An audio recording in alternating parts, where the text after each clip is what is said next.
akwai waɗanda kuma wani ya buga musu biza bogi ya tura su Saudiya, masu wannan abu mai ake kiransu agency nan, agent ya buga musu biza duk ta boge, suka hau jirgi. Malam a Saudiya a kama ka da biza boge, suka sauka a Madina, duk aka duba system aka ga cewa ba su da biza duk ta boge ce.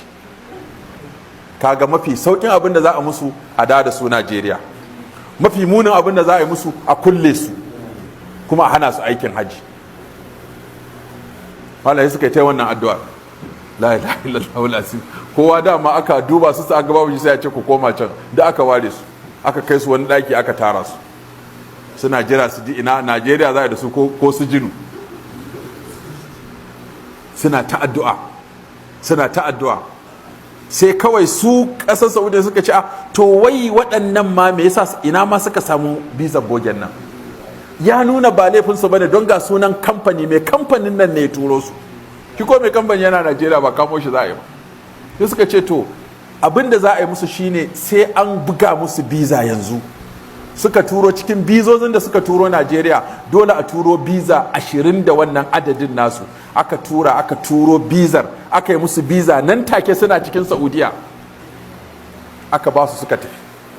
A guri ɗaya muka zauna da su a cikin hema suke mana wannan bayani, suka ce sun ga tasirin addu'a da hannu suna su jinu, amma ga su ana aikin haji da su. Kaga da yake ba alhakinsu.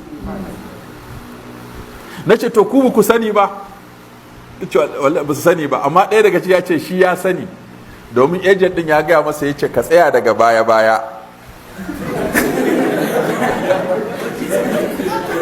Idan ka ga na gabanka ya wuce, to shi kenan za ka wuce kai ma. In ka ga na gabanka ya samu matsala, to kawai sai kai ta hanzu da launi wal wakili da la hawla wala quwwata illa billah.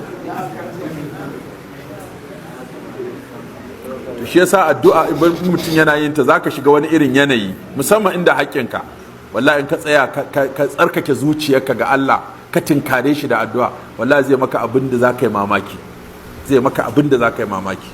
Don a lokacin karfinka ya kare, dabaraka ta kare, ka zubar da makamanka kaf kai saranda, Allah kawai ka sa a gaba.